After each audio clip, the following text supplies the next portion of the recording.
Okay, so we're going for a ride around the pyramids.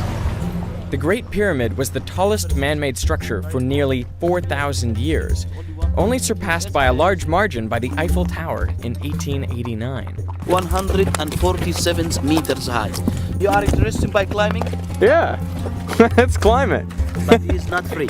How much? What makes the pyramids even more impressive is that these structures were built over 4,500 years ago, when Egyptians didn't have wheels or steel. The only metal available was copper and copper alloys. It took about 2 million stones to build that pyramid. Well, I call them stones, giant rocks. Somewhere between 1.5 and 3 tons each. The pyramids took about 20 to 30 years to make.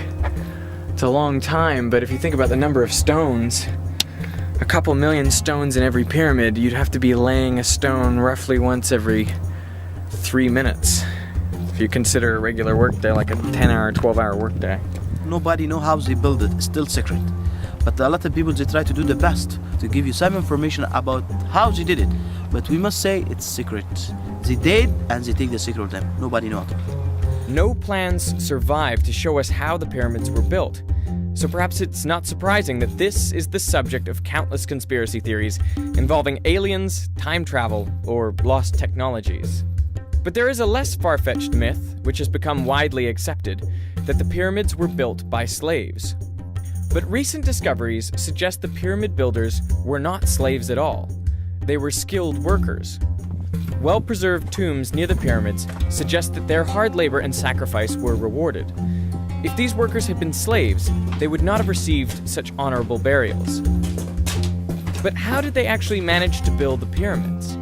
One of the things I find really interesting is that the Egyptians didn't know about wheels, so they didn't really even use rollers as far as we can tell. I mean, these rocks would have been carted across the desert on sleds. There's a famous diagram of this giant statue being pulled by 172 men, and that statue would have weighed somewhere on the order of 68 tons or something. This would normally create a lot of friction, but the sand was wetted in front of the sled.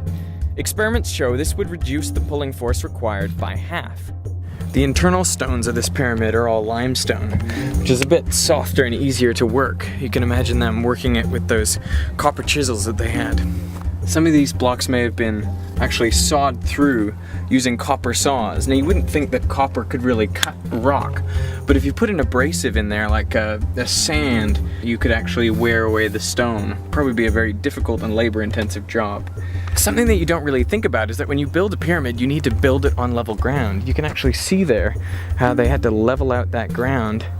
Well, it's speculated that when the Nile flooded, they put the floodwater into a channel and see where the high parts were. So the inside was made of this limestone. The outside of this pyramid was actually made of granite. Much harder stone.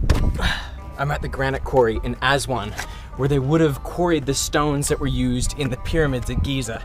Now that is an incredible feat because this is nearly 1,000 kilometers away from Giza. And when the Nile flooded, water would come right through here so that they could move all the stones quarried here, this granite. They could move this back up to Giza and use it on the pyramids. These would have had to have been floated down on rafts. Now, quarrying this would have been really hard. Granite is one of the hardest rocks because it contains quartz, and quartz on the hardness scale is about a 7, where diamond is a 10. So how would you dig a massive trench like that? Basically, the technique was just to smash the dolerite rock into the granite over and over and over again. They would make about 5 millimeters progress per hour. So there is no clear account of how the pyramids were actually built, but the best guess is that ramps were used. And in fact, some ramps have been found on incomplete pyramids, but you can't build just a straight ramp, a long straight ramp, and keep putting the rocks up. I mean, the problem with that is the ramp actually ends up taking up more material than the pyramid itself. I think a ramp which sort of wraps around the pyramids is probably the most likely thing. The top third of the height of the pyramid actually only accounts for about 4% of all the material in the pyramid. That's why it's suspected that levers were actually used to finish off the pyramid, to do the top levels. Now the pyramids have clearly weathered, but in the past they would have been a brighter white because they would have used a white limestone to cover the whole face of that pyramid. And then the very top may have been covered with electrum, which is a mixture of gold and silver. So if you can imagine, that would be a pretty spectacular sight.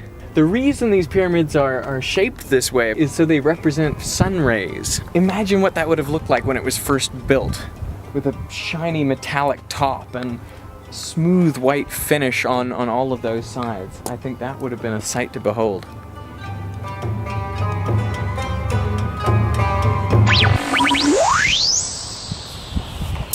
Hey, I hope you enjoyed that video. I filmed it earlier this year when I was in Egypt. Now I'm currently in Melbourne, Australia, and tomorrow I am flying to the US.